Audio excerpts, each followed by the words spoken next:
So today we're going to start out with a presentation from the town of Northeast. We're very excited to have Chow and Andrew here to present to us from the town of Northeast, and they're going to be talking about how they leverage their government operations greenhouse gas inventory to inform their government operations climate action plan. And then we're going to move on to ClearPath. We're going to do a check-in to ensure everyone has access to ClearPath that needs to, and then do a deep dive into ClearPath's functionality. We'll do breakout room discussions, and then lastly, I will go through some questions and answers that we've received from the cohort, as well as the timeline and some homework. So with that, I will hand it over to Kathy and Andrew, who are CAC members in the town of Northeast, and were, I think, a huge part in creating their inventory and their plan, and also in helping Northeast really become a leader in climate action planning in the state. So congratulations, and I'll hand it over.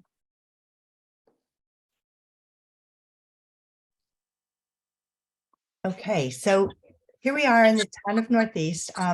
Northeast and Millerton are a nested community, so it was a little bit more complex for us. We had started actually in 2018 with a CSC grant, which meant that we were doing a match.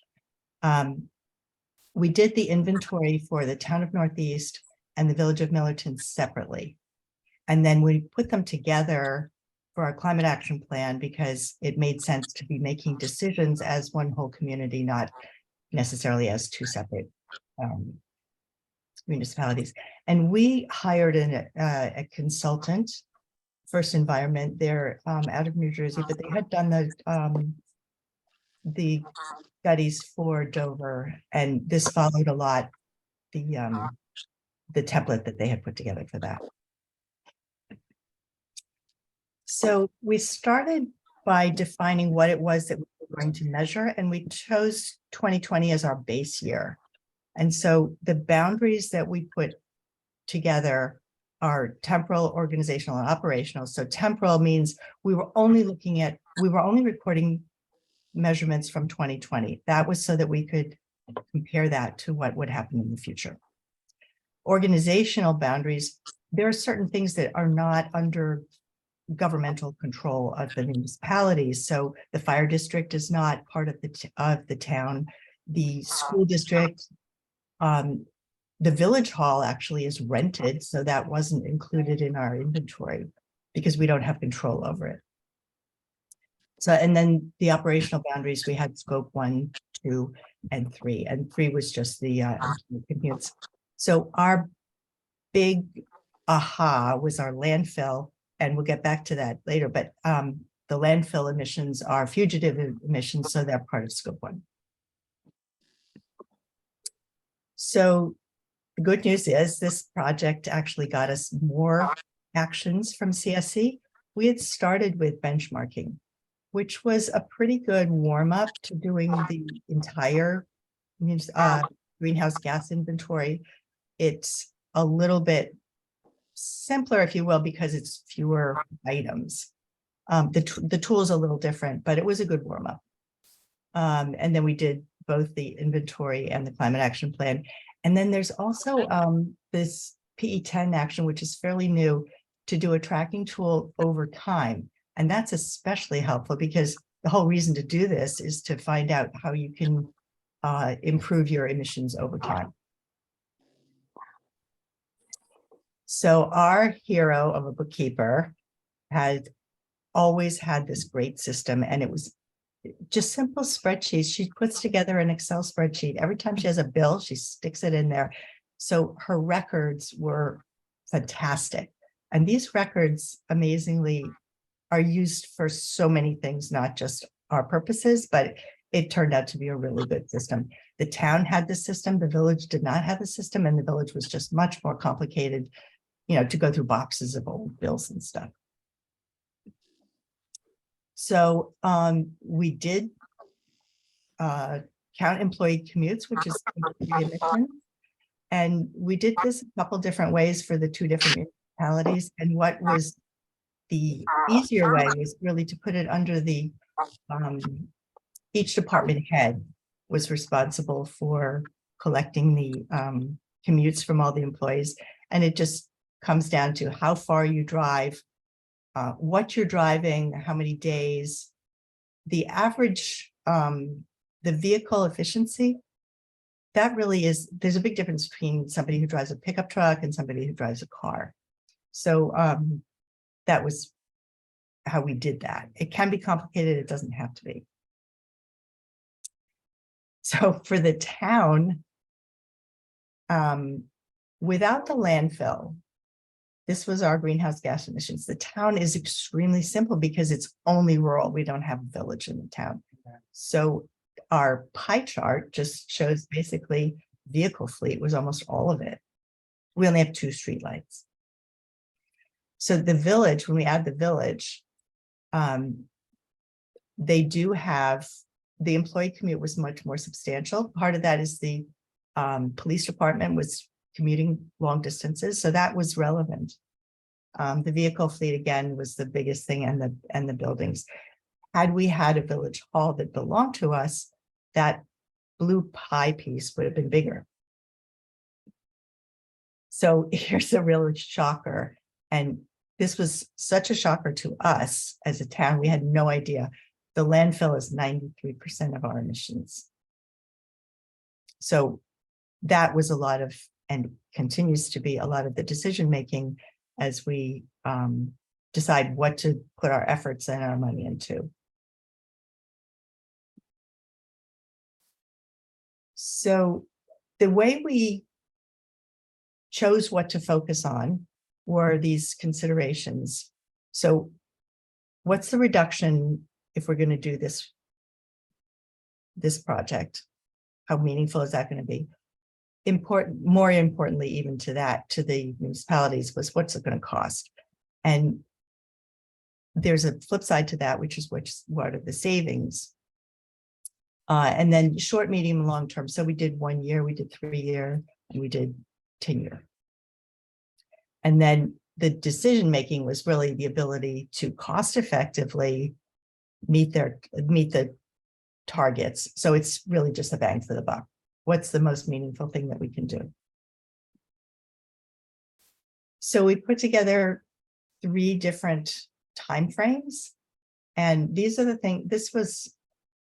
A lot of this was what the consultant could do in analyzing this, but it's really just looking at the emissions and looking at the costs of doing stuff. So we decided that our village pump house, fixing that, making it really productive, was a truly low-hanging fruit. And then replacing vehicles with EVs, which is going to be a challenge as they're not available, but we've got it on our list. And then because the landfill is such a big deal, we wanted to, right in year 1, investigate what it would take to do something about it. So then the next time frame is years 2 to 5. So green power purchase agreements it costs a bit. It doesn't save anything, but it's really significant in the reductions. And then the village LED streetlights was a big deal. You see over here, you have complexities. We call this simple, we call this medium complexity to upgrade our pump house solar. What we're finding is even the simple ones are not that easy, but it's important to have a priority list. So then in the long range, treating the landfill was really the most important thing. This landfill has been closed for many, many years, and the emissions go down every year. And this was another really important point, and that is that the climate action plan only tracks existing emissions. It doesn't think about what you're going to do in the future. So this is going to be interesting for us to track over time. We're going to put in a wastewater treatment plant. We've never had one before. It has incredible benefits to the community, but it's going to squirt emissions. It just does. The village park is renovated. It's fantastic.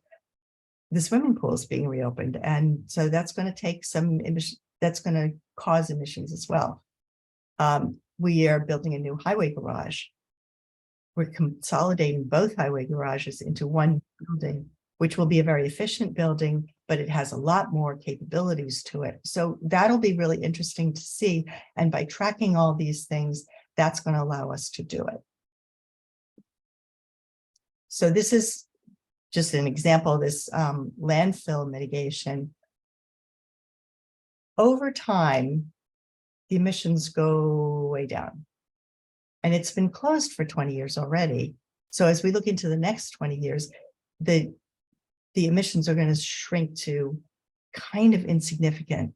So what do we want to do in the meantime? We can do these biofiltration systems, which is, it's a big deal. I mean, you're running pipes under, you're capturing the emissions from all those candy canes that come out of the ground.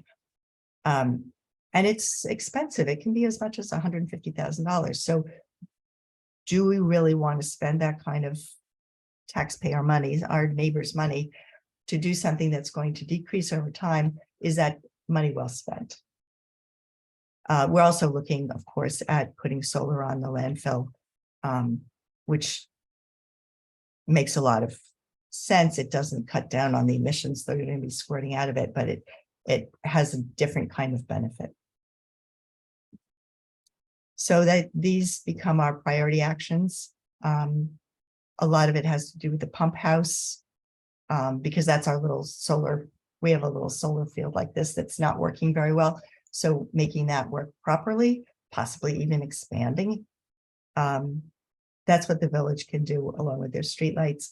And then the town replacing the vehicle, the green power purchase for all electricity, and whatever we're going to do with the methane in the landfill in the future.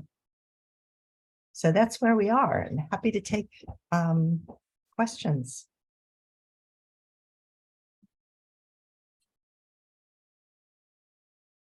Chow, can you talk a little bit about the time frame around how long it took you to do your inventory and your climate action planning? I know you were working with consultants, so it's probably a little different. Well, I have to say about half the time had to do with hiring the consultant in the first place, because that was a tremendous learning curve for us, especially for me, and even for our municipal staff. We didn't know a lot about doing RFPs for this kind of work. There are rules about getting a certain number of bids, and there aren't that many companies that do this kind of work.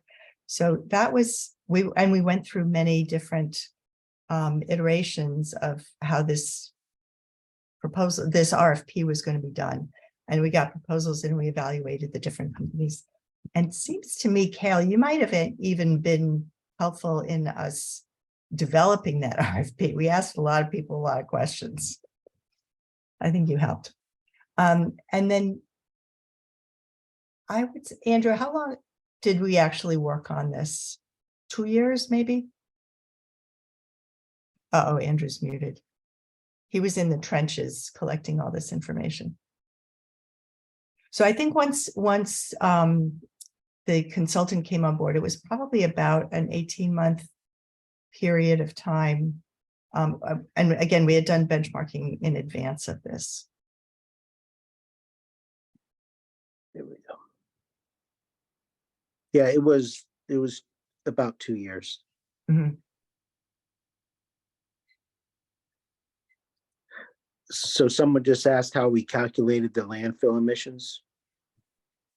That it was done by our consultants. They had that, the tool. Well, it's all estimated. Yeah, it was an estimate. They estimate the number of people in the town during the years that it was accepting trash. And they have an average, which is about 5 pounds per person per day. That sounds like a really lot of trash, but if you think about it, that includes everything like construction debris and, highway department, everything that goes into the landfill. And so it's all decomposing over time, more so at the beginning. So those candy canes that come out of the ground, those white vents, our next step is to monitor how much gas is actually coming out of that, because these were all estimates. So we have 9 vents in our landfill, and some of them will be squirting more emissions than others. And by actually capturing the methane and tracking how much it emits, and it has to be done at a certain time of year. So we're waiting till the summer, I think, when it's going to be the most accurate. And then based on those results, we'll decide if it makes sense to do capturing. We might not have to capture the methane from all 9 vents if they're not actually squirting very much. And we don't know what tool First Environment used to do all this, right? Somebody just asked what tool it was used. Hale, isn't that part of your ClearPath? I believe that First Environment and Northeast use ClearPath for this Oh, particular. we definitely use ClearPath. Yeah, we Yes. use ClearPath. I didn't know First Environment also use it to calculate landfill emissions. I don't know what tool they use for that. I know we used IGLE. Okay, yeah, I imagine that they did, because there are these calculators in ClearPath for landfill. And the calculators also calculate over time the emissions going down.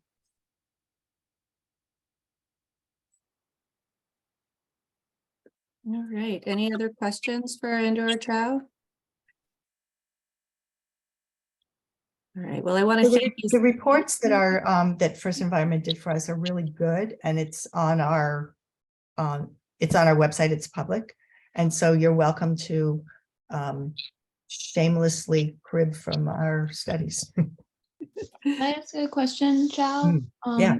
Thank you for sharing, Chow. It's nice to see you. Did you have both the town and the village governments pass resolutions to formally accept your inventory and the CAP? Yes, we did. Was there a way of making it official? And did that involve a public hearing, or what are the kind of public? We put the climate action plan on our website for a period of time, and we encouraged people to look at it and make comments. Actually, the climate action plan was a public meeting, and we presented it, a summary of it, to all the townspeople, and it actually did make a huge difference. We had originally put mitigating the landfill as only a year 10 goal, and the point was brought up during our public meeting by another one of our CAC members. If you're going to mitigate the methane, why would you wait 10 years to do that when it's going to still go down another 10 years? So we changed our priorities, and we put evaluating it into year 1. That made a difference to us, that public meeting. And then we went back and revised the climate action plan according to that.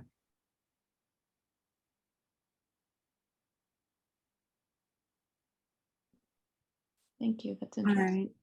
Thank you so much, Chow. I really appreciate it. And Andrew as well. I really thank you. I think it's inspiring to hear what you went through, and also just how comprehensive the results were and what you learned from it. I think it sounded like there were some eye-opening moments and some surprises. So thank Now you. we have a big to-do list, and it's not as easy as you want it to be. It's so true. It's so true. Well said. Well, thanks again. And I'm sure that I can pass on your email, if that's all right, to anyone if they have follow-up questions. Oh, sure, of course. Wonderful. All right. Yeah. Thank you. You're welcome to stay if you'd like, or to go. Either way. Bye. But now I'm going to pass it on to Kale Roberts from IGLE, who you all know well by now, to talk about ClearPath.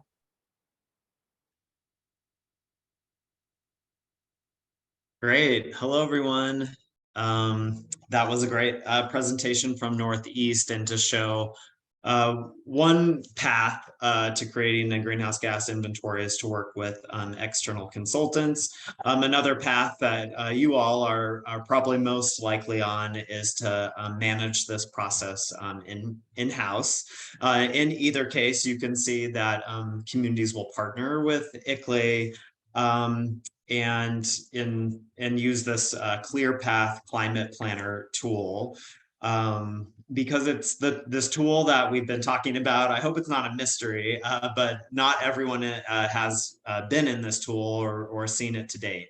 But it is an industry leader in terms of these emissions management tools that you may see out there. More than 600 cities and towns and villages and counties around the United States have used ClearPath, and it's available freely to our ICLEI members and to communities that we work with through partnerships like this CAPI program with HVRC. So we're really excited to make it available as part of this project. And I think it really streamlines and organizes the way that the data is handled and has a number of features that are pretty powerful. Chow mentioned a few of those. And so in addition to the greenhouse gas inventory,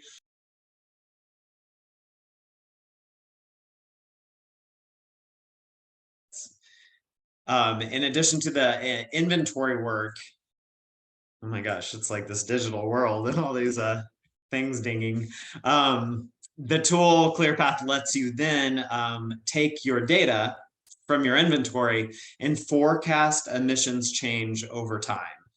So you can look out to 2030 or 2040 and kind of see, under business as usual, how emissions in your community is tracking, to go up or to go down, influenced by changes in the grid, carbon intensity influenced by population, these sorts of things. And then ultimately you can add even an additional layer using the tool.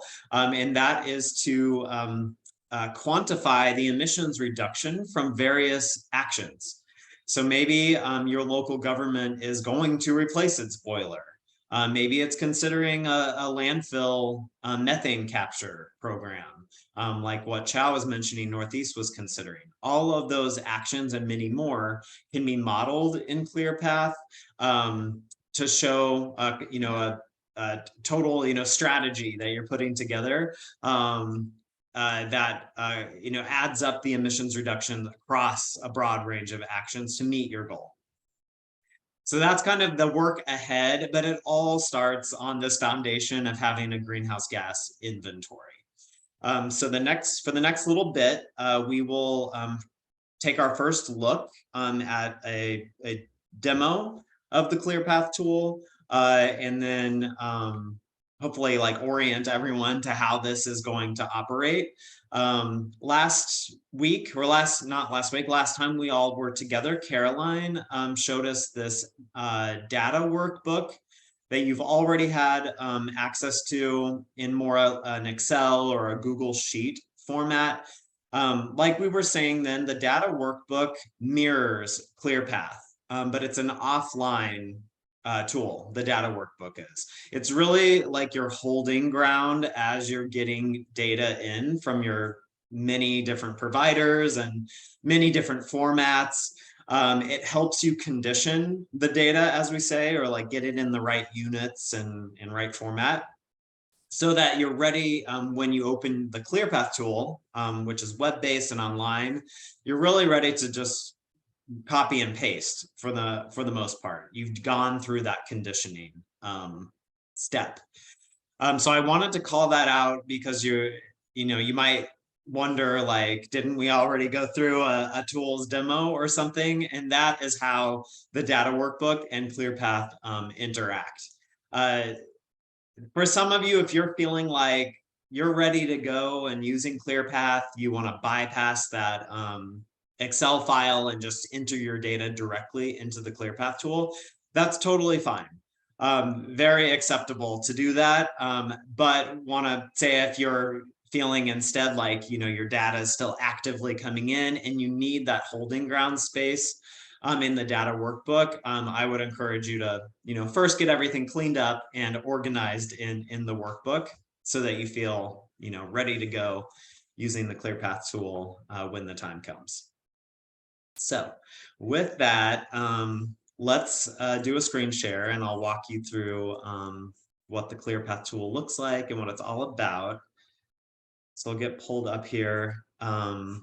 Actually, first things first, I do want to recognize that we have one of my colleagues, Hannah Miller, on the line. Hannah is a ClearPath expert, much more expert than me, works with all of our ICLEI members on decarbonization and modeling these actions. So in addition to Caroline, who you all know, you may hear from Hannah over the next few weeks while we're working in this process, so that you've just got a little bit extra support.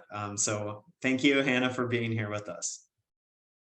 Of course, nice to meet all of you. You feel welcome to email me or just, ask me any sort of questions, but nice to be here. We may have some tough questions come up a little bit later, and you will be a great asset to me in answering those. Okay, so let's take a look. After this portion of the presentation, Mary and I will share a registration link so that you all can get access to the ClearPath tool. Some of you already are in here. That's great. Others of you are maybe needing to just view the data that are not going to actively work in ClearPath. So we can set you up with read-only access. I just want to say we'll take a moment after we walk through all this to get you registered for the tool, those of you who will use it. And when you do, get registered and you're logged in, here's the screen that you're going to see to start.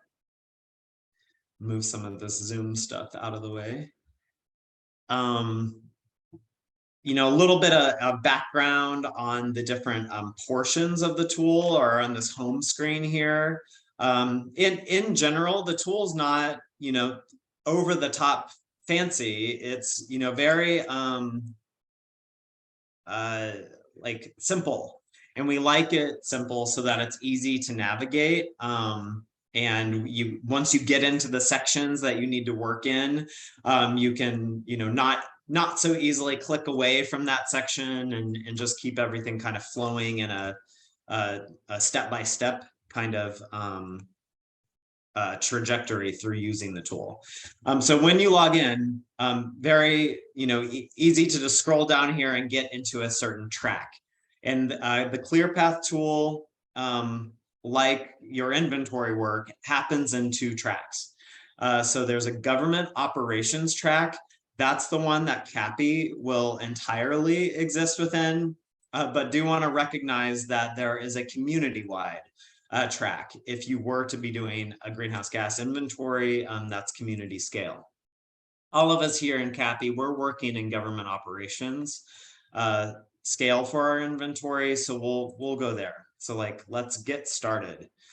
Right away, we'll do a little zooming in and out throughout here so that we can see very well. But right away, you can see a number of sections of the ClearPath tool here at the top. Automatically, when you get started, you'll be in the inventory section. And that's where you want to be, for the next, probably month, 2 months, maybe a bit more, we'll be operating in the inventory space. I'm not going to spend much or any time today talking about the next sections of the tool, but we will cover those when our inventories are complete. So just call out for now that there is a forecasting section where you're projecting change in emissions over time. There's a planning section that's those different actions that you'll model out, monitoring, and creating reports.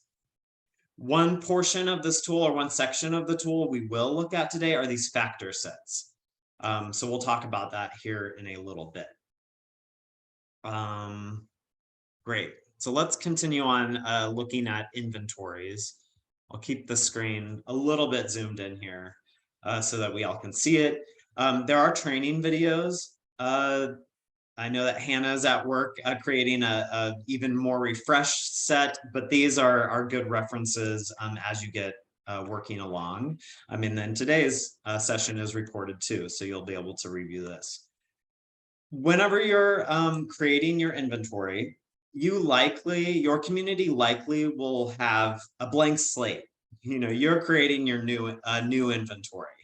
I have a list here because we are in a test account, so these are some examples, and we need some examples to work or to look at today. But let's start off the way that you would with creating a new inventory from scratch, and that will be with this green button. And the way to do that is very simple. I mean, just scrolling down, you can see it's like a simple form to get your first inventory started. And kind of what you might expect, you're going to name your inventory. I always like to put the name of my community that I'm working with up front. So I'm in Mahopac today, where I live. So I'm going to do that. I might put the type of inventory, so local government operations, GHG inventory, and then I like to close it out with the year of my data. So that might be 2018, it might be 2019, depending on the data that you've been getting in here. And then you want to match the year from this drop-down menu with the year of your data. Let's see. Where's 20? There's 2019. Think chronologically.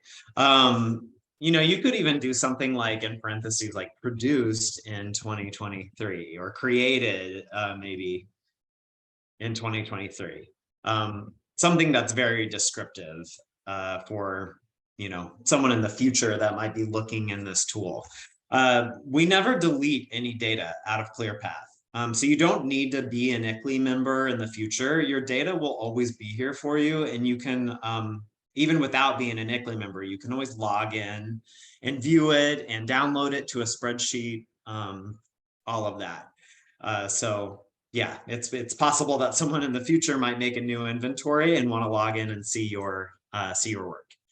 Population's a good thing to put in here because it allows you to kind of view emissions by person, per person in your community. Similarly, emissions per household. You can already see that kind of data is more relevant on the community side, more so than say like the local government side.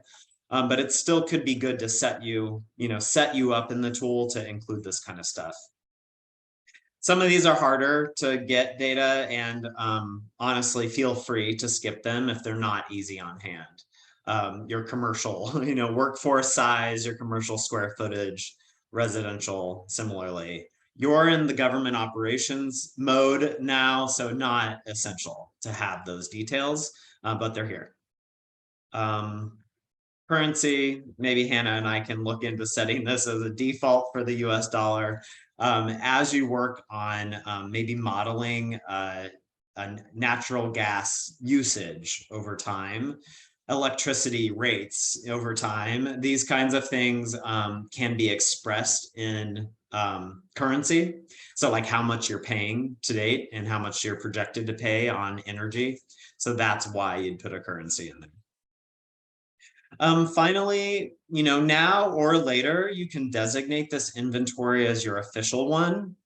Why you might do it later is maybe you're going to do like some playing around first, or you're going to work a little bit and then make a copy for someone else to view the copy. And then so at the end of your finalizing your final inventory, then you're going to click official.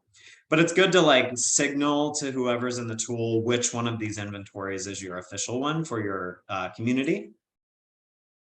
Last but not least, I want to just harken back to our Climate Science 101 lesson from a month or so ago, or a couple months now, that the IPCC, as the scientific body that studies climate science, releases these reports that, among other things, tell how much warming a single molecule of carbon dioxide produces in the atmosphere, how much warming methane does, etc. So we're now in a cycle where we have, multiple versions of these reports, and we recommend choosing the latest one. And it's kind of standard practice to choose 100-year values. You all will know already that methane in particular has a different warming power across 20 years than it does 100 years. So there will be differences in your inventory if you select between those two, but we're defaulting you here to the latest report that's in ClearPath and 100-year values. So just a note, I don't think you're going to need to make a change about that here, but that's what that's referring to. So at that stage, you're going to be ready to save your work. No need to make anything public here, so you can skip that checkbox and then save. I'm not going to save that one because I already have my demos ready to go. But when you've saved, you'll see your new line item. So if going forward, when you or anyone else logs in, you're all set up. You'll show that your inventory is in progress. If you've checked that it's official, that will show up here.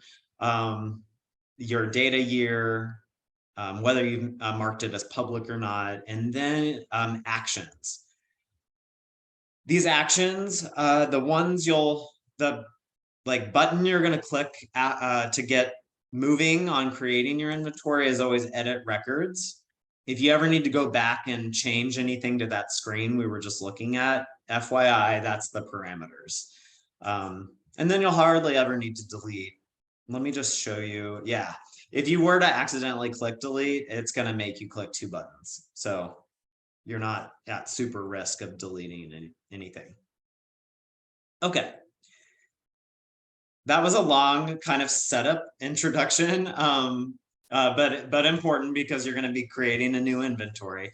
Now let's dive in and really get looking at what's happening within this inventory.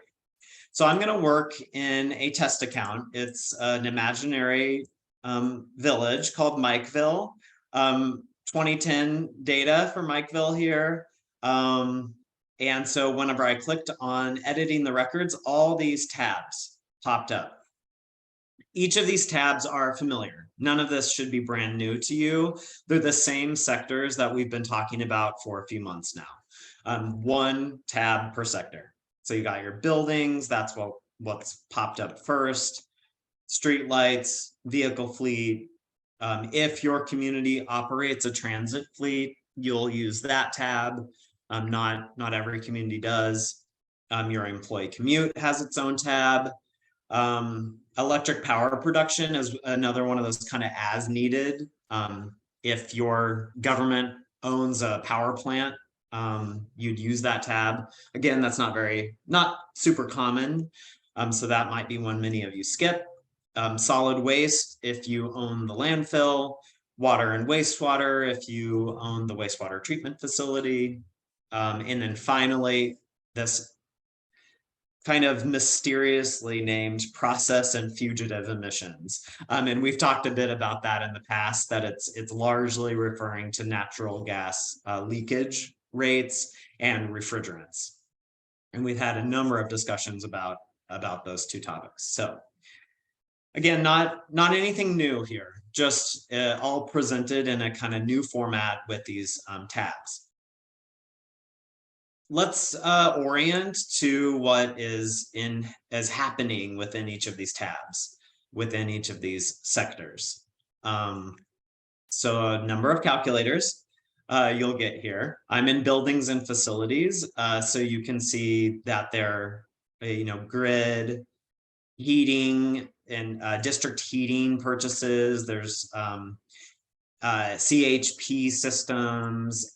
So these items or these calculators that relate to buildings and facilities.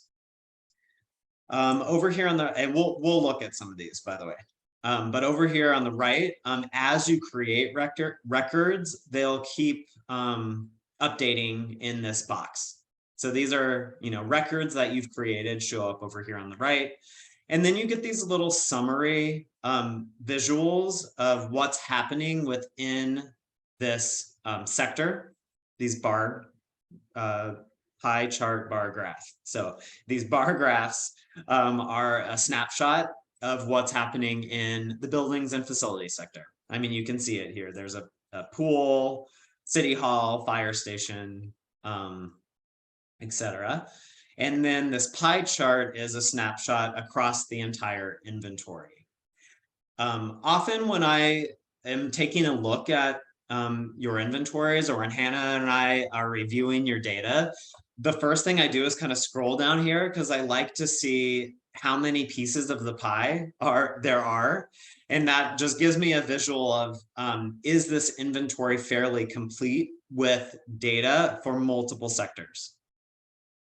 When you have your data, or you think your inventory is fairly complete, another thing to look at is like, how big are these pieces of the pie? Would we anticipate that buildings are, you know, 2/5 or whatever this is, and that transit fleet is, you know, a big slice.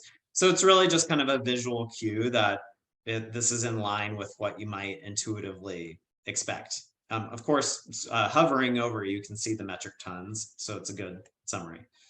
When you go to make your final report, I mean, you can even download these as graphics and drop them right into your report template. Many communities work that way. Great. Let me just skim through a couple more sectors, only to show you that the calculators are going to change. Naturally, they're trying to respond to the sector you're in. So I, you know, clicked over here on streetlights, a far fewer number of calculators because it's a simpler type of sector to deal with. Electricity, some stationary fuels.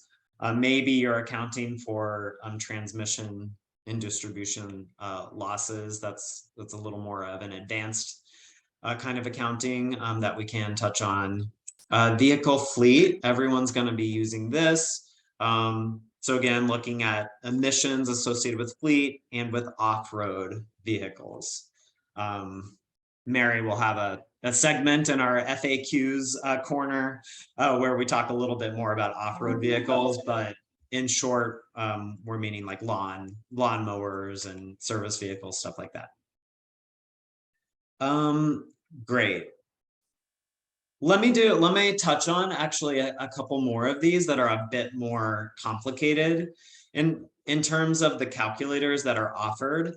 And I do just want to call out, like, these sectors are only if your government is operating and owning these facilities. So we already know not everyone is doing calculations around a landfill. But for those on the line who do, and just so we have general awareness, landfill has a set of calculators that are very unique to the waste situation. So here you go, government owned and operated landfill. In some cases, maybe you're producing electricity from the methane captured in your landfill. Maybe you're combusting the landfill emissions, flaring landfill gas, composting facilities are included in here. So just want to say, like, in a few of these sectors, particularly the landfill and the wastewater sector, there are kind of calculators that are meant to characterize the situation. Like, dependent on the type of facility you're operating there, you'll use certain calculators and not others. Great. Wastewater, similar story. If you're a wastewater treatment plant operator, then none of this stuff is brand new to you. If you're like me, my first time working with inventories, it was like, learning exercise for sure. There are, calculators associated with the nitrification, denitrification process in the treatment plant. You can see, you'll learn a lot about lagoons or septic systems and how emissions are associated with those different systems. So if you're one of the communities, I think probably county level for sure, that are operating wastewater, you'll collect data along these lines. And you've already been collecting the data. So you're like, what I'm presenting here today, it's not opening any new cans of worms. It's the data collection requests you've already sent to your data providers is sufficient. You're already getting the data in that you're going to use for these calculators here. So don't worry about that part. Just showing you that there are a number of different places that data gets entered. Okay. We are going to look at some of these calculators, but let's pause for just a second to answer any questions that may come up. Pull you all over so I can see you.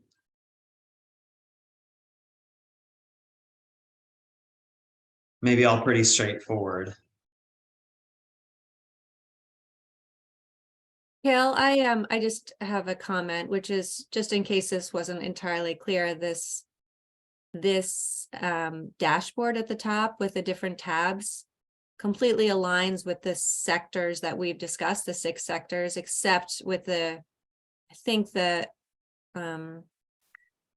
the transit fleet. I think we didn't break that out as a sector because of the fact that I think very few of you do have a bus system or a public transit system, but obviously for those that do, then that's where the transit fleet will be applicable. Great. Thanks for calling that out. Yeah, we didn't muddy the waters with everyone because this is a sector that's not very common around here where we all live, that an individual village or something operates their own transit fleet. But if you do have one, you've probably already been collecting data, and it just gives you the chance to pull that out separately here. Thanks for noting that, Mary.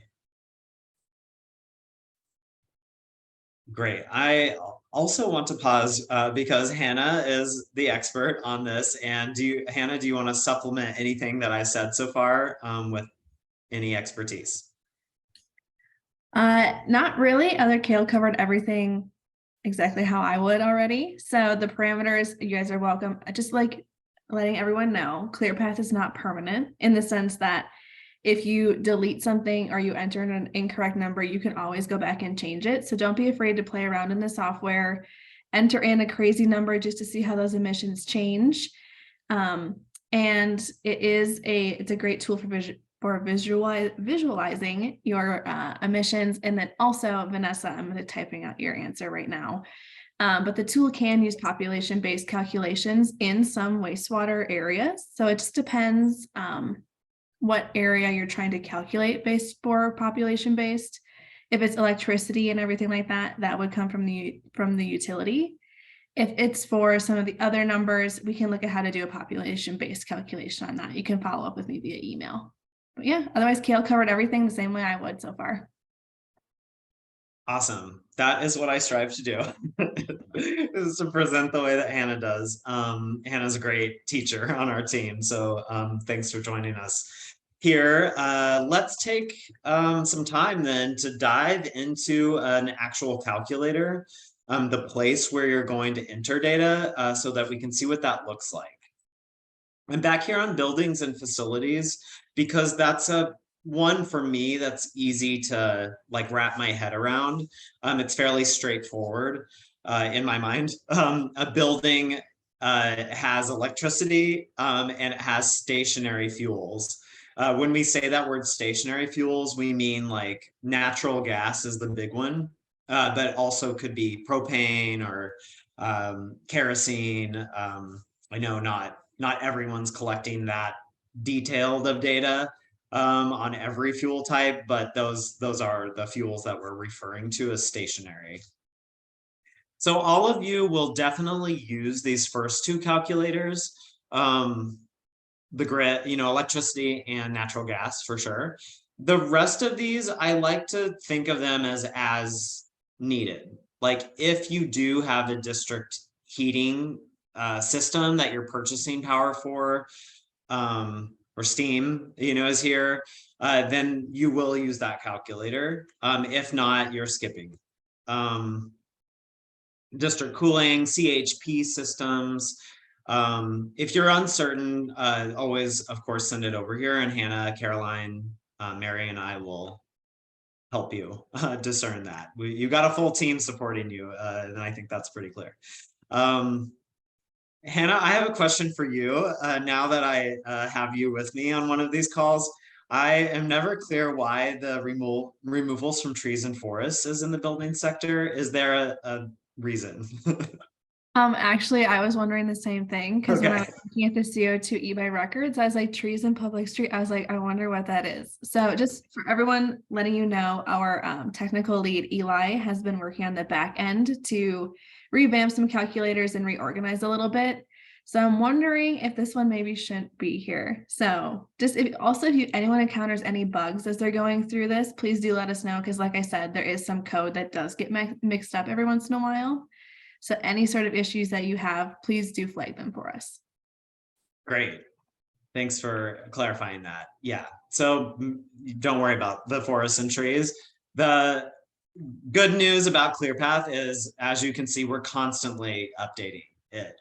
This is a very actively managed tool, like every single day kind of thing. When new science or new evidence comes out around carbon intensity values, anything like that, we're updating ClearPath to be up to, aligned with the latest and greatest stuff. Which means that sometimes you find a calculator and you're like, I don't remember that from last week, and always fine to just kind of flag that for us. But across the board, you've got some constants in your first 1 to 2 calculators. You're almost always going to be working in those. And then, ask us questions if you are unsure about any of the others. Great. So now, at long last, let's take a look inside of the grid electricity one. I'm actually going to use an existing record over here on the right-hand side because it'll have numbers in it. So let's look at the fire station. Okay, great. So Mikeville, the village of Mikeville, has a fire station. It must have 3 of them at least. And so they've created a record for this fire station. Right away, you're doing, let's orient to the page. So you're giving it a name, of course, this individual record. You're going to choose a factor set associated with the grid's carbon intensity of that year. We will spend more time with this here coming up.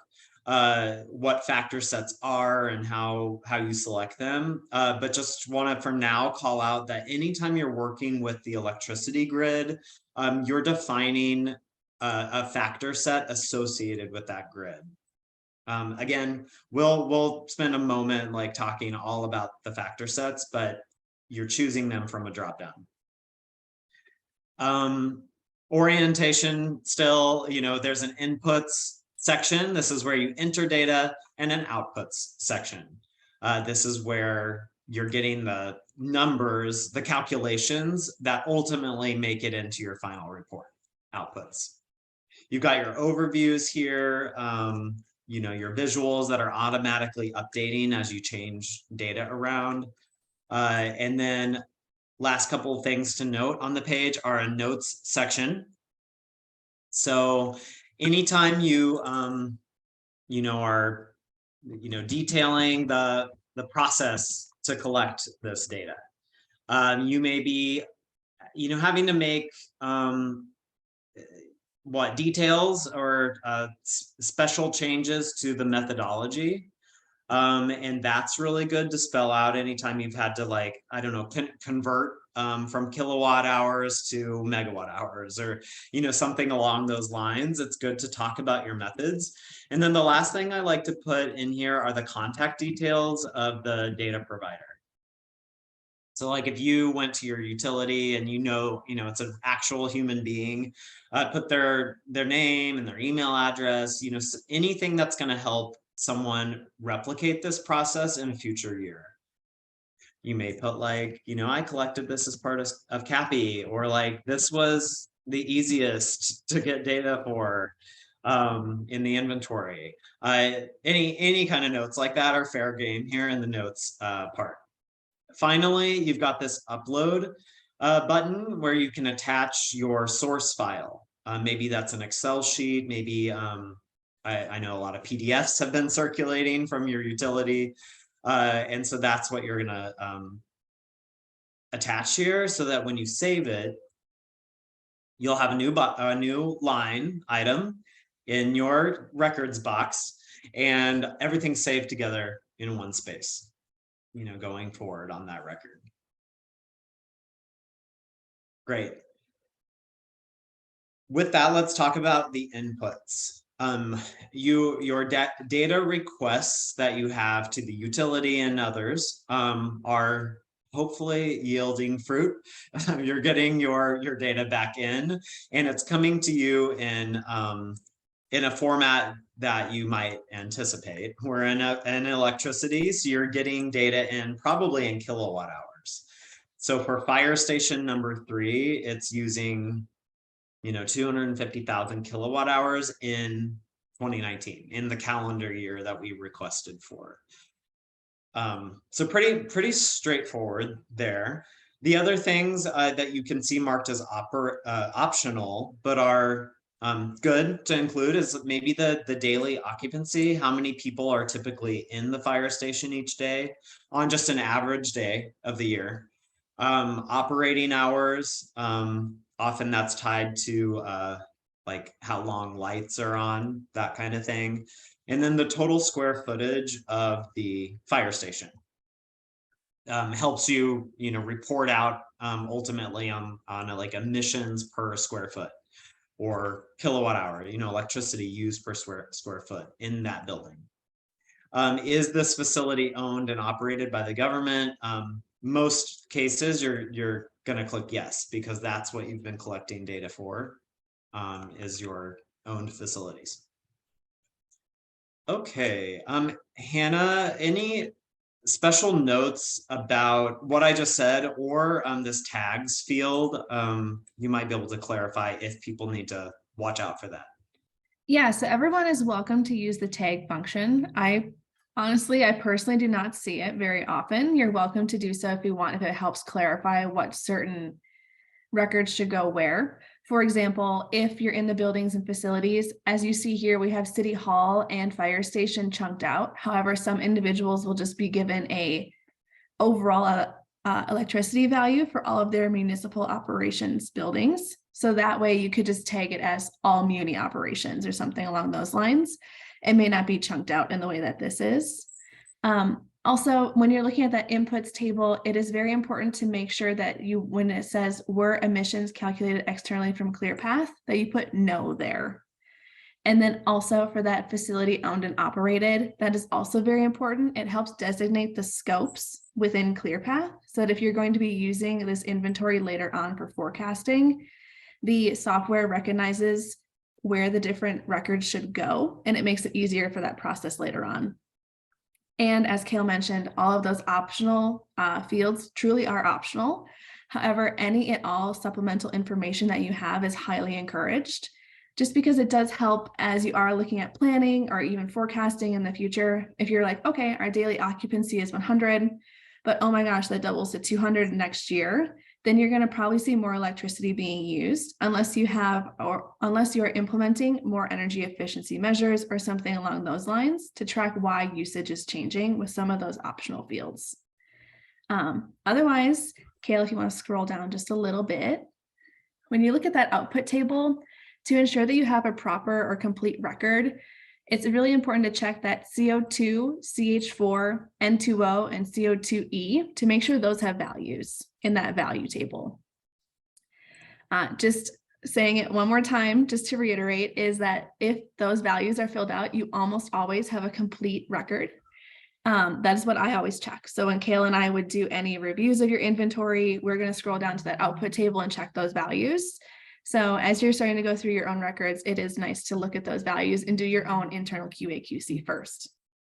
And then also piggybacking on what Kayla said for the notes section, any and all supplemental information you have, especially points of contact, and then any sort of data gaps or assumptions is going to be really great to put in there as well.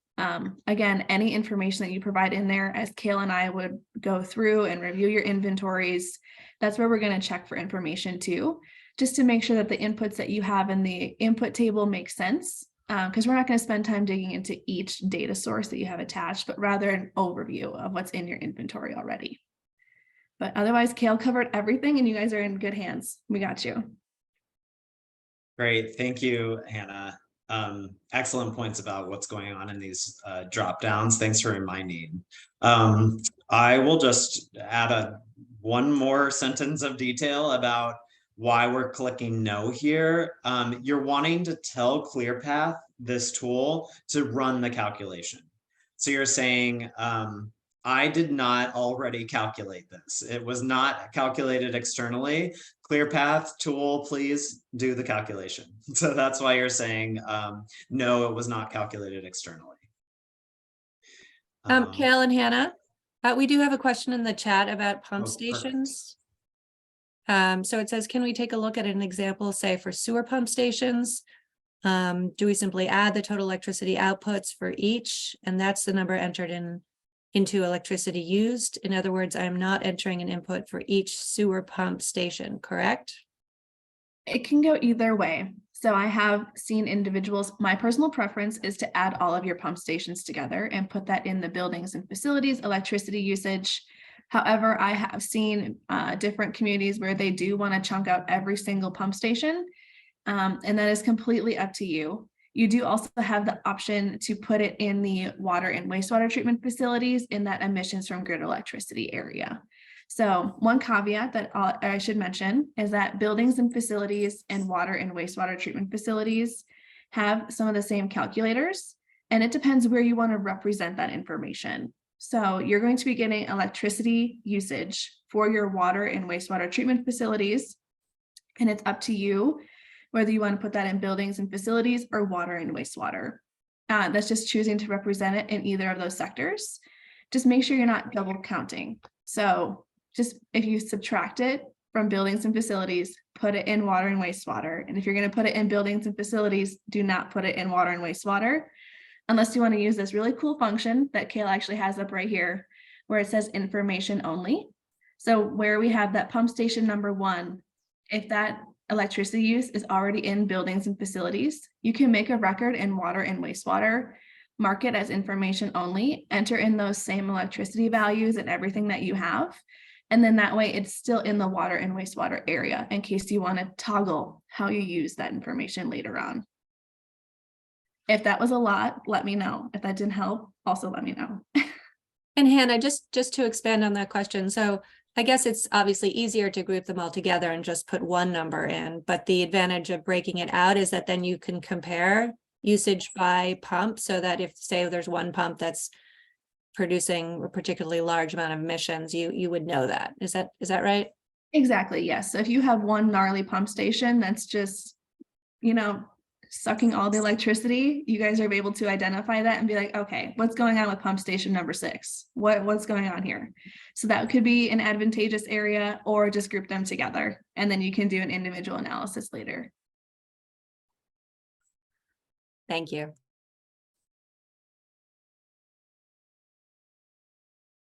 Great.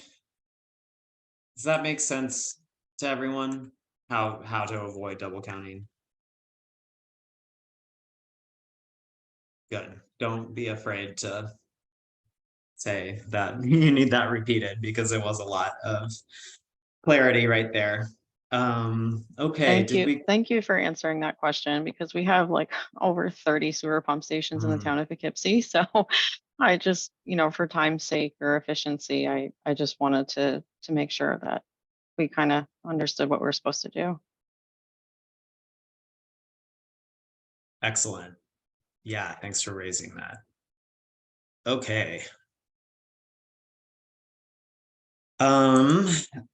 A note on the name, you could see me typing out like quite a bit of detail.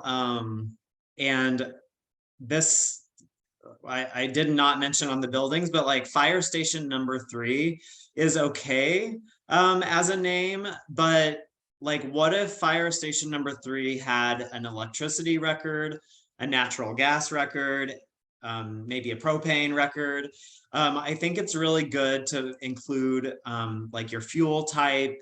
So I'm gonna go even put this in here and just kind of make a convention that works well for you all, but that gets enough detail that as you start to build out, 20 rows of inventory records, you can see at a glance what's happening.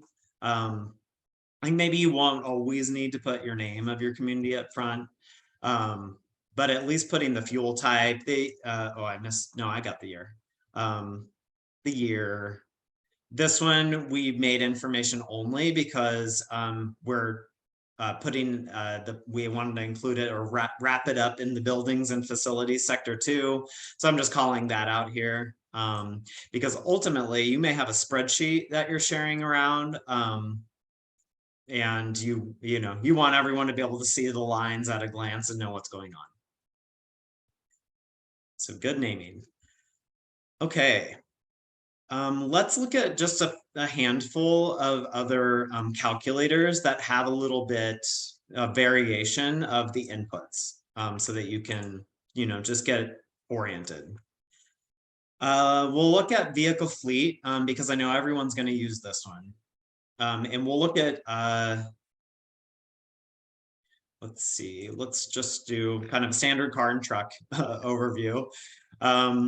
Similar, all the calculators in ClearPath have the same look and feel, but it's the inputs that are changing. So just, you're going to name it appropriately. Some of you are collecting your fleet data by department and all the cars and trucks in that department. So go ahead and put the department name in the name. If you're doing it by individual vehicle, I think that's less common from what we've been hearing, but again, go ahead and, put what the vehicle is. So name it according to the level of data that you're working with. And then these are the inputs that you're using. Again, maybe what you're expecting. This is a gasoline or a fuel type appropriate for the sector. So you'll have a gasoline record. You'll probably have a diesel record. Some of these other fuel types, you may or may not make records for them. If you had a liquid natural gas, vehicle, a truck probably, and that data came into you, then that's great. You can create a record for that type of vehicle. But I will say minimally, you're going to be accounting for your gasoline and your diesel. One record each. So like up here in this box, you can see an example. Let's say this was a single department. All their diesel vehicles has its own record, all their gasoline vehicles own record. And then the data is presented in gallons. That's pretty much what we would expect. You see kilowatt hours, this kind of stuff, because we are in a new world and there are electric vehicles on the road. So you may be quantifying based on electricity use. If you ever have a question about, conversion or how to get that in order, just let us know. We don't often see these last couple here. For the most part, for now, like think in gallons. You're going to be working in gallons. You can characterize by the percent of biofuel in the blend, and that is recommended to include this if you have that information. In some cases, your data came to you in total, like an odometer reading, like you know how many miles these vehicles traveled in a year. So that's your VMT. It may be by vehicle, it may be for the whole department. And if you have that data, you can include that here. Really the ultimate, like the gold standard for the sector is total gallons of fuel used in the year. And I think that's probably how most of you are getting your data. But if you're not getting it in gallons and it's for some reason only coming in by vehicle miles traveled, we'll talk about how to accommodate that. Great. Last but not least, there's this kind of offering the breakdown of vehicle classes associated with all these gallons. So let's say it's like a lot of gasoline was used. Of those gallons of gasoline, what percentage was fueling passenger cars, light trucks, and heavy trucks? So you want this kind of proportion going on here. Down below, when you have your data in, you're going to be getting the outputs that this is what goes in your report. As Hannah was saying, you know, the big three that you're watching out for are CO2, CH4, and N2O. You want to make sure you've got some data going on in there. You know, characterize any details, your contact information, things you want Hannah and Caroline and me to look at when we do a review. All that kind of stuff goes in the notes, and then upload your source file. I am sure there are like caveats and stuff I missed here. So Hannah, please jump in and correct or add any detail about these proportions and whatnot. And then we can do some questions. Yeah, absolutely. So Elizabeth, I'm typing out your answer right now, but I'll also just answer it for everyone right here. So when it comes to a hybrid vehicle, we'll account for that gasoline use in this sort of record. So we would enter in that gasoline as we would right here, and that electricity would actually be grouped in the buildings and facilities, because that electricity being used is going to be metered or charged for those municipal operations buildings. A downfall or a short sight of ClearPath is that you can't just be like, I have X amount of hybrid vehicles, and then that's that way. It is chunked out versus gasoline in this area and electricity in the buildings and facilities at this time. And otherwise, Kale mentioned everything again correctly. Everyone probably will be getting their annual fuel use for on an annual basis is usually how I see most internal departments tracking that information. When it comes to the percent of passenger vehicles, light truck and heavy truck, there are like specific definitions to what each of those are. However, if you don't want to do that, which personally, I don't always like to do that, I just go off a gut check. So if it's a sedan, it's a passenger vehicle. If it's a crossover, I normally put that in a passenger vehicle or light truck, depending on what it could be. And then a heavy duty truck is going to be like those big parks vehicles or something along those lines. It's determined on wheelbase. So again, a lot of information can go into designating those different kind of vehicles. However, a gut check is almost always totally sufficient. But other than that, does this record represent outsourced services? That would just be if you have contract vehicles that your internal departments would be using or contracting out. I don't see this all too often. If you encounter this, please do just email us and I'll be able to help you. It wouldn't be anything other than just being yes or no for some of those, but it'll change the scope of where this record would fall. But does anyone else have any questions for us? And then Elizabeth, I'll also put your answer in the chat so you can have it too.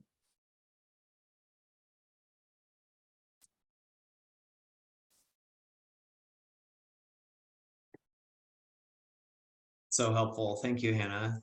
Yeah, of course.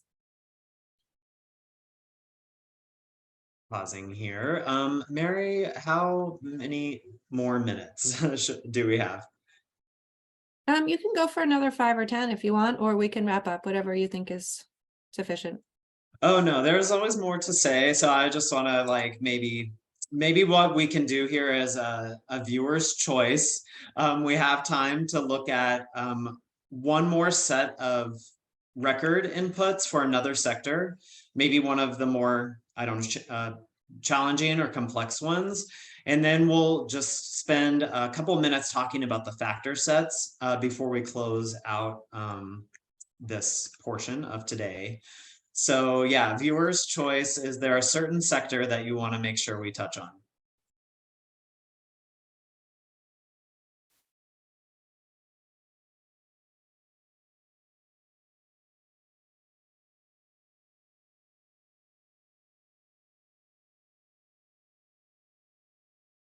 Kale, I know that there are quite a few communities who are just getting the results in from employee commute, so that might be a natural one, but Yeah, let's look at it. And then if this one is actually pretty straightforward. So I think we might have time for two more. Let's look at it.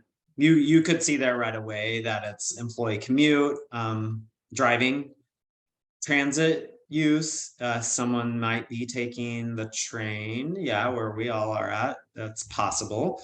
And then employee air travel, only if they're like a conference or something. We haven't asked you to collect data on that. So totally fine if we're more sticking to like the cars and trucks and the trips that people are driving to work every day. Just calling out that, those are there if for some reason you had great information about that. But don't worry about it if not. We'll focus on driving. So this inputs with the employee commute is, again, kind of what you're expecting. You'll have one record for gasoline, another for diesel. You might have an electric vehicle record if you have a sizable number of employees that are driving EVs. As years go by, that's definitely going to become a more prominent record to be keeping. So there's value in starting that if you can. Ethanol was in there. I don't actually know how common that would be, but you're definitely going to be doing gasoline and probably diesel. And so you've got your VMT. If we had more time, we'd do pop quiz. What does VMT stand for? But it's vehicle miles traveled. I think we saw that on the other screen, and you will be a VMT expert by the end of this. So it's total miles that your employees are traveling in a year. And then here's that same story where you're proportioning out the percentage of vehicle class type, or, is it a car? Is it a light truck? Is it a heavy truck? And then put in your total employees. I think we'll stop there. Any like questions come to mind about this? I think it might be worth repeating the question in the chat. Again, it gets to whether or not you need to more granularly break out all your vehicles. And, this is more pertains to the vehicle fleet than employee commuting, but I guess it's relevant for both. Or if it makes more sense to do it by department or in one big chunk. So Hannah answered it, and she said, group by department or fuel type, but it's up to you. I think, again, this gets to kind of what the goals are of the inventory for your municipality. And I think the easiest is to just do one big number, right? And not break it out if you're short on time, but it does look like you'll have to at least break it out by fuel type, diesel and gas. And then it's up to you if you want to make it, if you have the time to break it out, say by department or even down to the vehicle level. I don't know, Hannah, if I don't mean to put words in your mouth. So if you want to speak more to that, obviously, please do. Oh, Mary, you did great. It was totally fine. I guess just to reiterate, yes, it's up to you again, how you'd like to represent that information. It is necessary to group it out by fuel type. So whether that's gasoline or diesel, just because those have different emissions factors. So that's going to be factored in on the back end, but what kind of fuel the vehicles are actually using. Whether you want to group it out by department is, again, completely up to you. I have seen this when I've been reviewing inventories, and that's usually just because the muni is like, okay, like I said, if Parks they want to convert X% of their vehicle fleet to EVs by, say, 2025 or 2030, and that's going to be an important tracking metric to be like, okay, Parks has 10 vehicles right now. We need to convert 5 of those to EVs by 2025. So we can see that gasoline reduction. My personal use, or when I do these, is I group it just by fuel type, unless the Muni asks specifically for it by department. So again, if anyone wants to follow up with me and be like, well, what do you think I should do? And you want to provide some more context on what your municipal operations look like, I'm happy to help guide you in that way as well. And same with employee commute. So let's say your communities or your employees all come back with the survey, and then we scale it if needed. Then we're going to be looking at whether it's gasoline, EV, or diesel. And then we can decide, okay, so we see that we have so much gasoline versus diesel. What kind of measures can we put into place, or what kind of policies or programs can this information inform? And that's really the whole beneficial part of an inventory, is it helps inform what the next steps are to help reduce that fuel use. So for example, if you have a very large % of gasoline use in your employee commute, and a lot of those are sedans or light trucks, maybe you implement something on like a carpooling initiative or a telecommute policy or something along those lines. So again, your employee commute and these vehicle entries are really just going to help inform what to do next.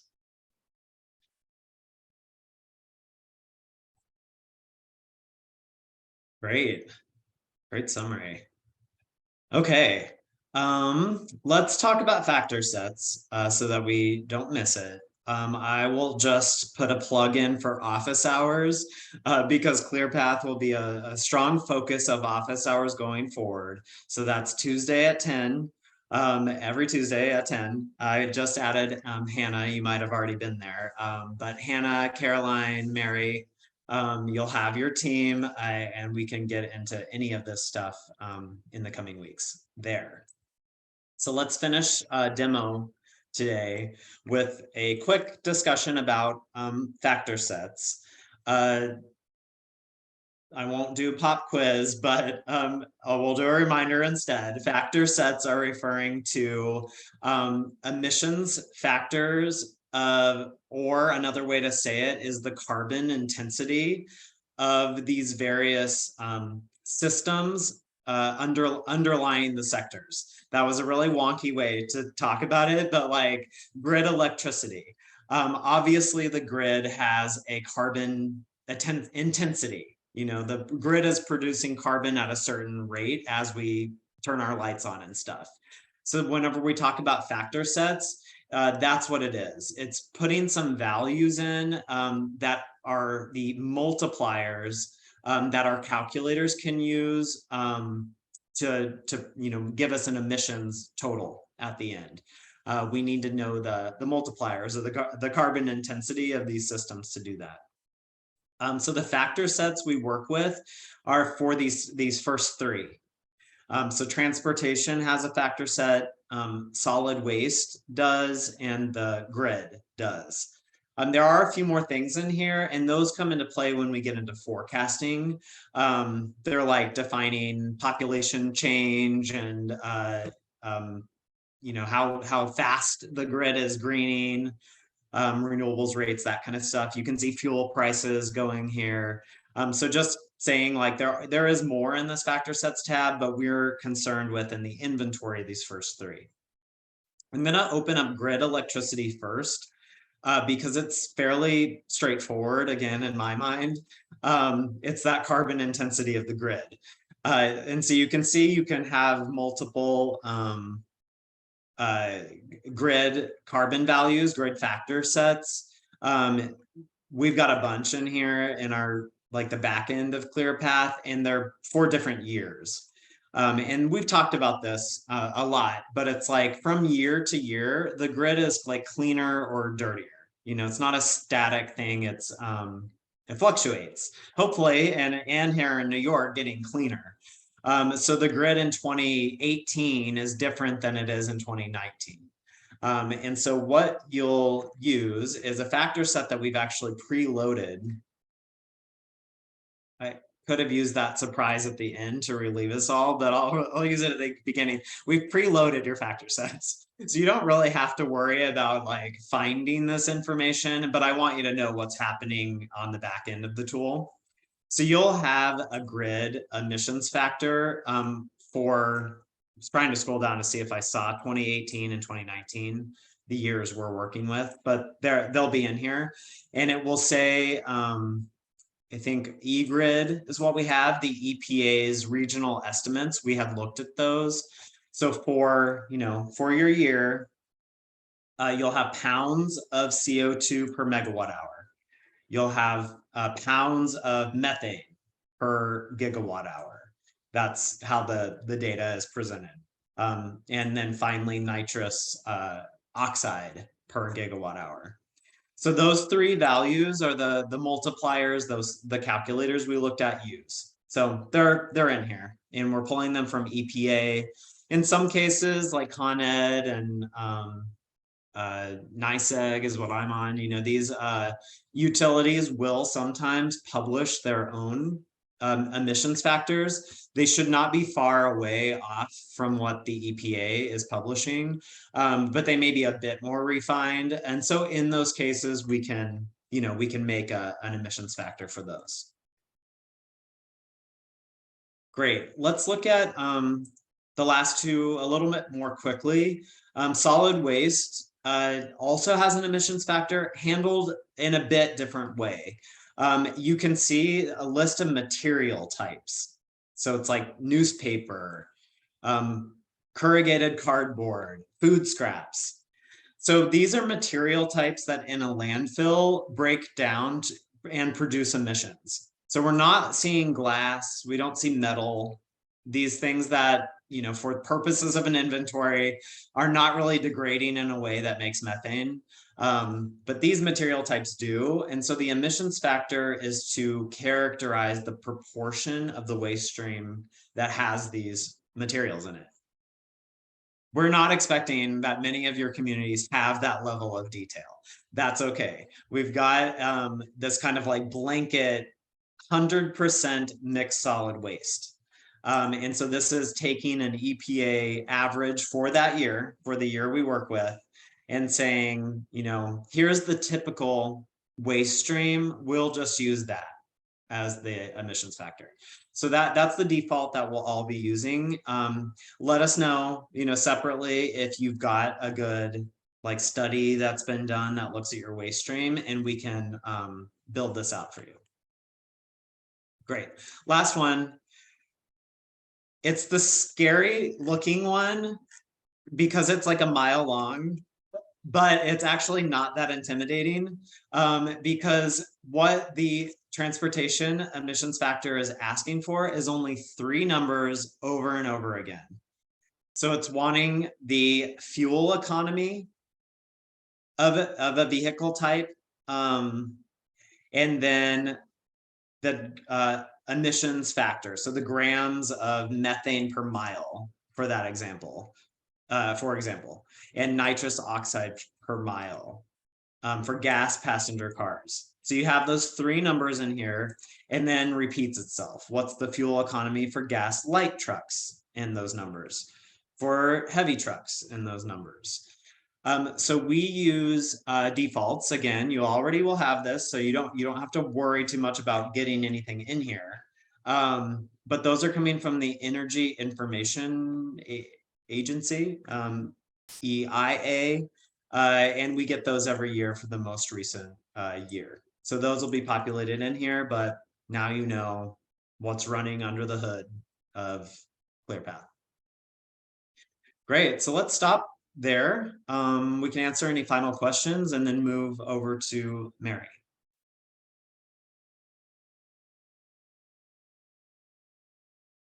All right, well, unless anyone has any additional questions for Cal, I think we're going to move now to the breakout rooms. And this is also an opportunity to ask questions in a smaller group format. And I'm going to split Hannah and Cal and myself into each of the rooms, so you can ask us those questions, or if you want to talk about challenges or roadblocks that you've encountered to date in doing this work, and how you're tackling those. I think that's always great for other people to hear and learn from, and just a chance for you all to get to know each other. So we'll regroup in about 10 minutes, and then I'll finish up with my FAQ. So With that, I will open the breakout rooms. Oh, and I've split you up by municipality. It's a little different from last time, but hopefully, oh dear, we lost some people. It's more or less balanced. Okay, well, it's not really that balanced. I might have to move a couple people very quickly.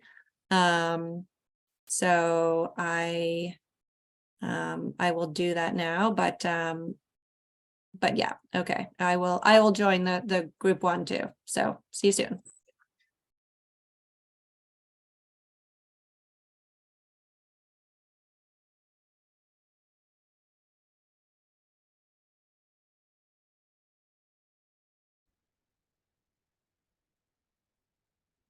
Hi, Mary. How are you doing? Hi, Kelsey. I'm doing well, thanks. How are you? Good. I'm so sorry. I am just going to leave my camera off today. I'm having just horrible allergies and my eyes are very, very swollen. Oh So no, I'm really I'll sorry to spare hear you. that. Yeah, Yeah, that's it's all right. definitely allergy season. Mhm. Well, I'm sorry, a bunch of people just dropped off, including Carolyn and Jasenia, and Jamie and Liz. So I guess it's just the two of us, but Oh. how is it going so far? So far so good. But only because we have only gotten the solid waste data back so far. So Devin is working on coordinating with DPW to get the fleet information and all of the building information. Unfortunately, and public transit, that all falls kind of under DPW. So I think they're just kind of him and Jen are just kind of trying to break it out to get all that information back. We also haven't gotten the Central Hudson data back yet either. So I'm really just working with that one kind of data set. So it's fine. It's good. I'm expecting to be very busy when we get the rest of that information back. So that's kind of where I am right now. It's just a little stagnant. Okay. Well, yeah, that's frustrating. I think I have a couple ideas that come to mind. I know that the county has an ice skating rink, doesn't it? So that's oh God, Yes. sorry. Oh yeah, sorry. Yeah. Yeah, but two things that had refrigerants that had come up in prior meetings, both the morgue and the ice skating rink. And if you haven't had a chance to send a data request form to either of those facilities, that might be something that you could do at this point, if that makes sense. Yeah, absolutely. Okay, and then the other one was fuel oil and propane. I don't know if you've been able to find out if you have any providers of either of those fuels, but we do have an external data request form for both of those, or ICLEI does, that you could use to try and get those numbers, because those will be separate from the numbers you'll get from Central Hudson. Yeah, I think that those forms were going also to DPW, that they would be the ones that had those numbers. So I'll have to double check with Devin about that one. Okay. I mean, if they can provide those numbers from 2019, that's great. Obviously that's a lot easier, but if they could just give you the name of the provider, you could always try reaching out directly to the provider. Absolutely. Okay. Yeah. Excellent. Yeah, those are two great steps. Let me make sure that I capture that.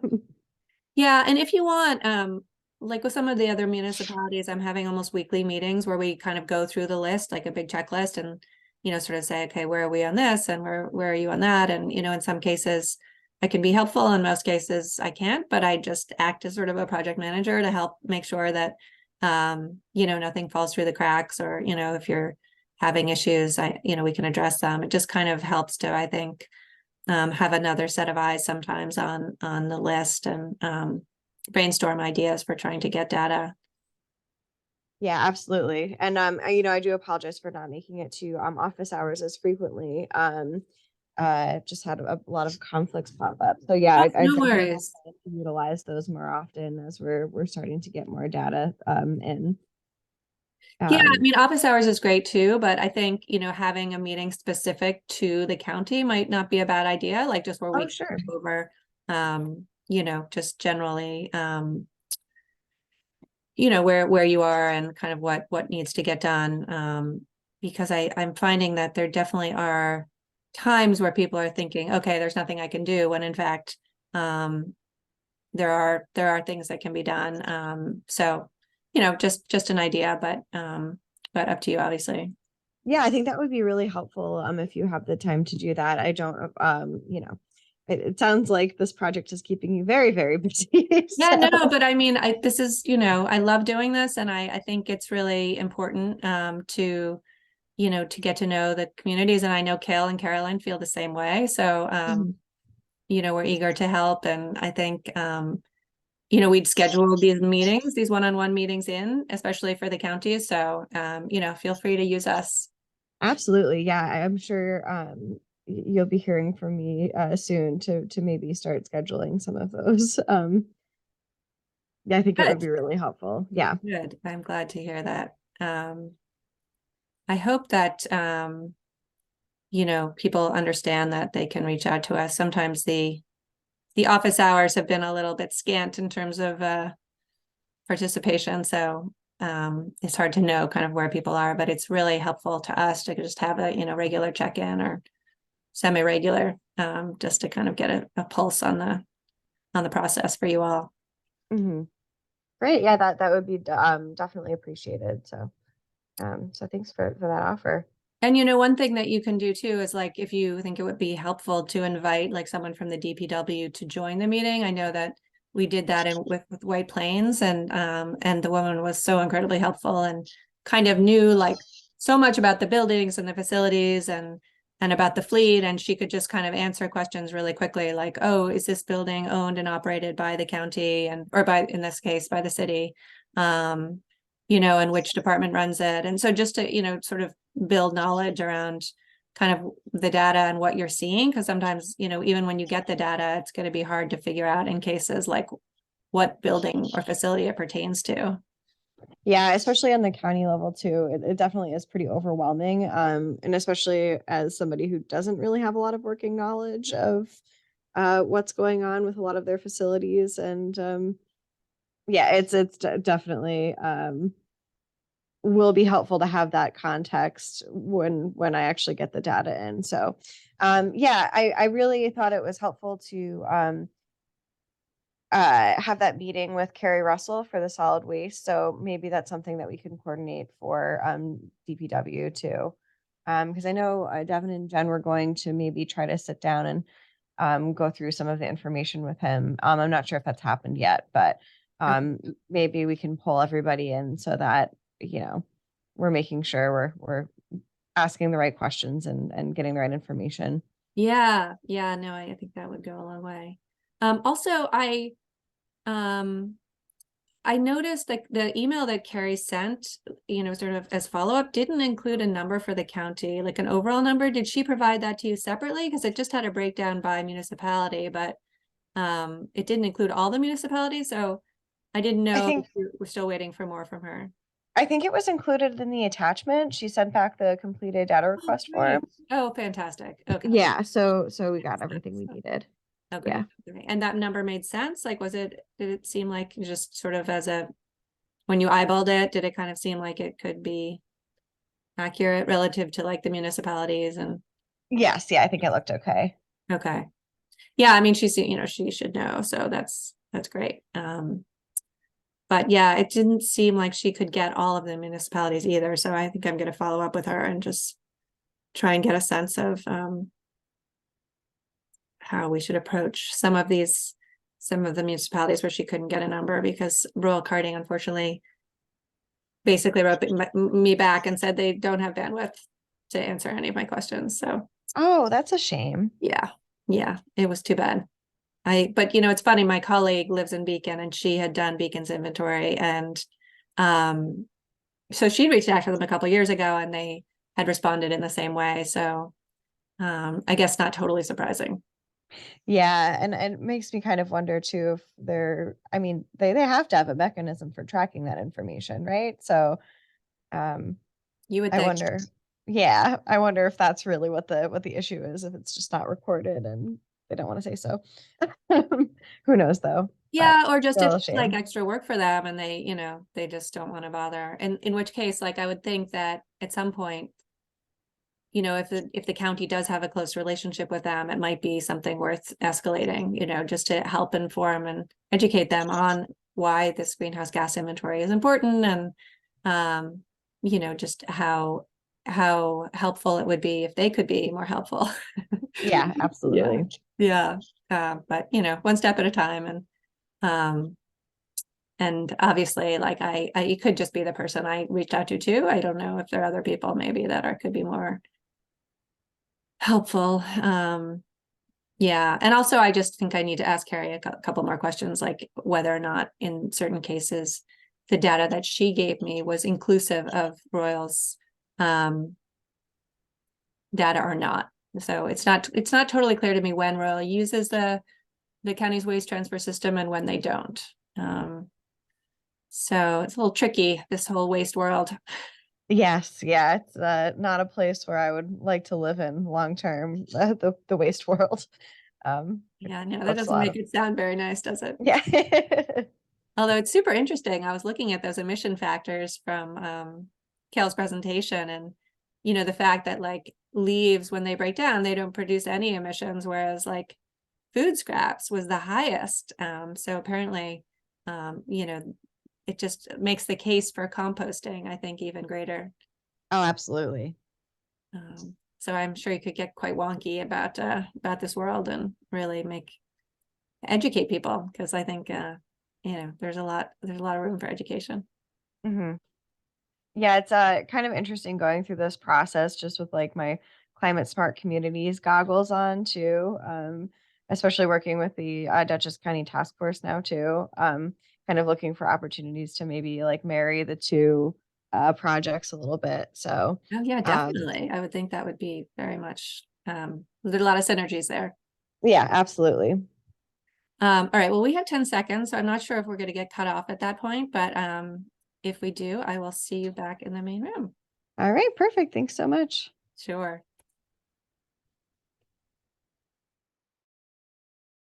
All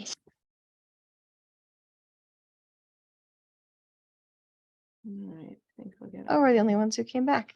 Well, I thought all of the rooms were being closed, but let me just double check this. Oh, wait, they have 10 more seconds. I see. Okay, sorry, I'm just going to pull up my presentation here.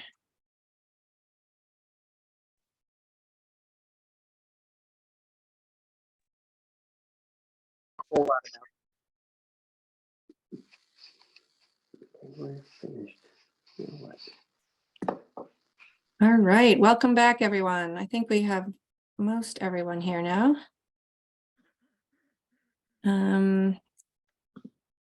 Okay, so although we're missing a few, maybe we lost them.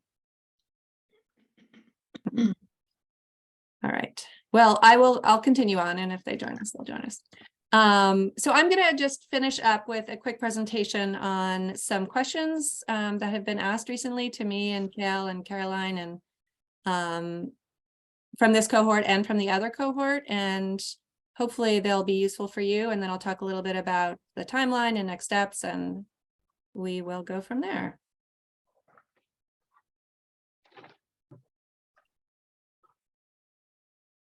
Okay, so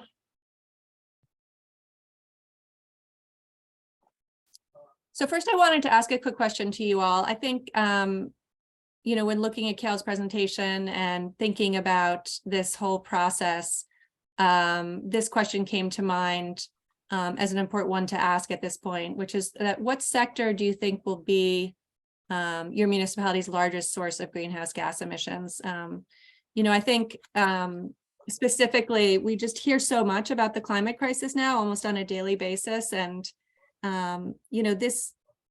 this is such an important part of the process, right? This sector breakdown. And I know we've talked about it a lot to date, but I think, just looking at Kale's presentation, I think the beauty of ClearPath is that it allows you to compare things like your lights and your boiler and your cars with your leaf blowers and really see this comparison in a very visual way. And I think this apples to apples comparison, you know, as discussed, will allow you to see what the biggest bang for your buck, so to say, is, right? Where to put your time and your money, what projects to work on, so that you get the best return for your investment moving forward. So maybe jot that down, and we will return to this question later. Okay, first question, where do I find the greenhouse gas inventory template, and when is the report due? So our next meeting is May 17th. At that point, all your data gathering and input should be done. Then the next meeting on June 21st is when we will actually hopefully do some inventory report presentations. So for those of you that are done or close to being done, even if you just have a draft at that point, hopefully you can share with the group just a quick 5-10 minute presentation on what you found. I think mainly looking at the sector breakdown is super interesting, just to compare again how each of the municipalities looks in terms of their overall emissions and also their breakdown. And then on July 19th, we'll continue with report presentations as more of those get completed. Oh, and just to note that July 7th is the CSC application deadline. That's the last deadline for CSC for 2023. So if you are thinking of submitting your inventory report for CSC, then you know, you'll just need to keep that date in mind. Okay, what sections of the inventory report can I begin to fill in now? I've just highlighted here 4 different segments. The first is the credits and acknowledgement. That's obviously just who to thank. You know, you can start that now and maybe finish it when you're further along. The executive summary is something that you can also begin to work on. This describes any existing commitments and progress the community has made to date towards sustainability. This doesn't need to be extremely long or complicated. It can just be a quick overview of all your sustainability related reports that the municipality has done to date, and then you can expand on that in your climate action plan moving forward. Sections 3 and 4, both the introduction to climate change and the methodology.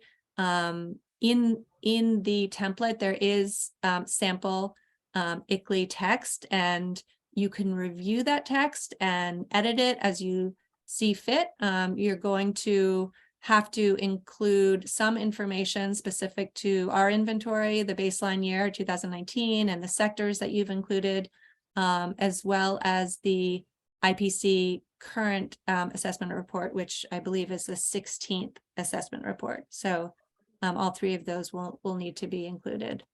Question 3, I need help. Who can help me with inputting data and drafting our greenhouse gas inventory report?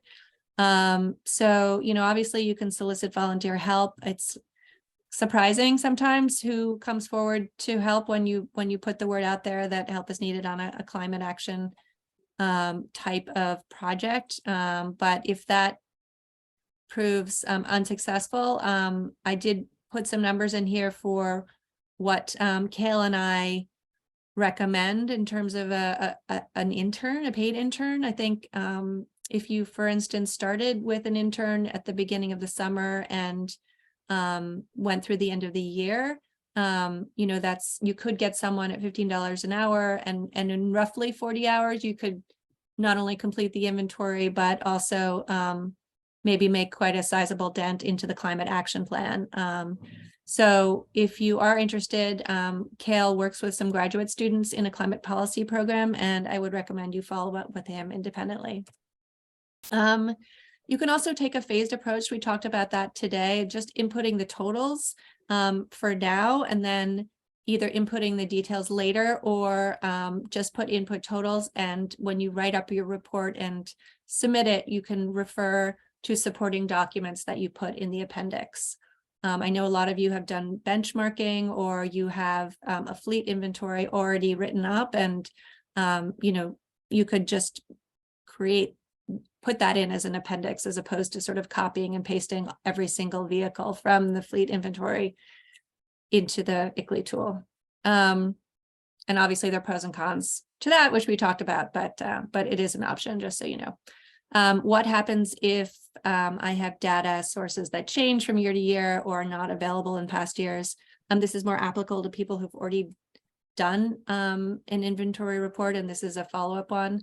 So in an ideal world, you would have consistent data sources for your inventories, but of course that's not always available. And in that case, you can add a note in the inventory report that there was an additional source available in year Z and Y, but that it wasn't available in year X. So yeah, or you can backcast based on population or another indicator to determine what the emissions would have been. And of course, you would want to mention that in the report that it's just a rough estimate and how you got to the number. Question 5, I can't get 2019 fleet data. Can I use 2022 data? So it's recommended that you stick with the baseline year of 2019. But if that data has holes, which it probably will, because you know, it's hard to get a perfect data from 2019. You should make assumptions to fill it in. For instance, you can use the average miles per gallon or miles traveled. You can fill in the holes from the 2019 data using 2022 data, for example. And if you can't get any 2019 data, you can use later data with appropriate adjustments, caveats, or assumptions, as long as you make sure that you speak to those assumptions in your report, and also that you reference any projects that you might know of, either that occurred in 2019 or that occurred in 2022, that could affect the results of your data. For instance, if there was a repaving project and there was maybe more vehicle activity in 2019 than you would have in 2022. So you know, that is a backup method if need be. How do I handle it if only 30% of employees responded to the commute survey? I'm going to run through a quick example here, because this has come up a number of times. Say, for instance, you're a municipality that has 100 employees and you only got, say, 20 responses, and you've learned that the average weekly commute miles traveled was 30 miles per week, and you assume that 30 miles per week for the remaining 80 employees. So then you would find that your total vehicle miles traveled would be 3,000, right? 30 miles a week times 100 employees. And you found from your 20 responses that the average miles per gallon was 20, which is a little bit lower than the average for the entire US in 2019. But, you know, just to keep that in mind, sort of just eyeballing if that's sort of a figure that makes sense. You can assume the 20 miles per gallon for the remaining employees. So then you would have 3,000 vehicle miles traveled per week times 20 miles per gallon, or 150 gallons per week. So that's just one way to do it. You can certainly look at the data a little more granularly as well. Come to office hours, and you know, we're happy to walk through this your scenario with you during office hours or in a one-off meeting. But this is just one way to do it. Okay, any guidance in including lawn equipment? So if the municipality owns and operates the equipment, it is considered scope 1, so it is mandatory. And lawn equipment is considered part of off-road vehicles. We talked a little bit about that today. I'm going through ClearPath. I'm not going to run through all these examples of other off-road vehicles, but there are quite a lot. And if your municipality does own and operate that equipment, then it should be included. And just to remember that if you do outsource lawn care, if your municipality outsources that, then you don't need to include it because it's considered scope 3, although scope 3, it's optional, but it is also recommended that you include it if you can. Simple one, can I add more lines to the Excel workbook? Yes. And question 9, can you get my 2019 waste data from the county?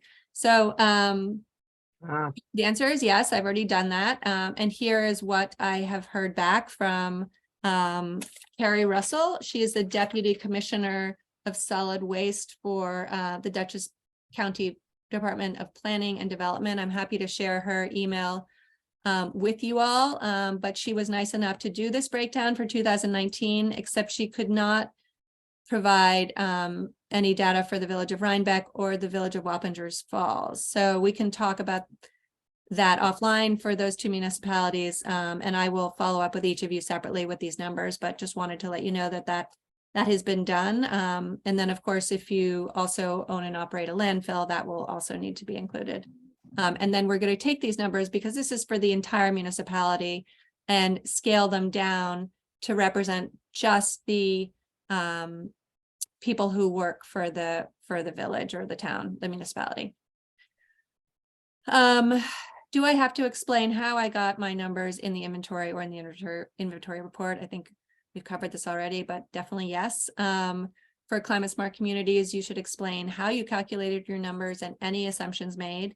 And you can do this either in the inventory report or in supporting documentation in an appendix. I'll just say, from reviewing some of the submissions for CSC, if it's not clear to the reviewer how you got your number, and the number looks, especially if the number looks a little bit off, they most likely will reject your submission. So just to keep in mind. All right, so homework for data sources. So as discussed, customize and send out all remaining data request templates, for instance, for propane, gas and diesel, wastewater, etc. Input into the Excel workbook as it is received, and then into ClearPath, or as Kel said, you can put it right into ClearPath as well if you find that easier.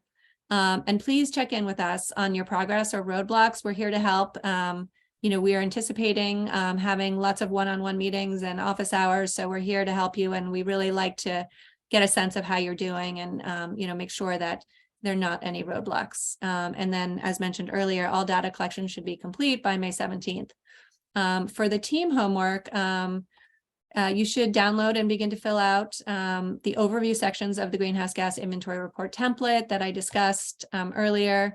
Help your data resources as needed. And for everyone, please remember to track your time in your time tracker in SharePoint. Thank you so much for everyone who did that for the first quarter. It was really, really great to see so many people who have been involved and who were great about keeping track of their hours. And then the inventory report itself will be due June 21st. Happy to review earlier versions if you'd like me to look at them. If you have a draft version done earlier, please don't hesitate to reach out. Our next meeting will be Wednesday, May 17th from 10 to 12. And that is it for me. Thank you all for joining. And I hope that you guys have a great Earth Month. And are there any more questions, or I guess we can say goodbye. Why is this not? Yeah. There we go. All right. Thank you, everyone. Have a great day. Bye. Happy Earth Month. Bye, everyone. Thank you.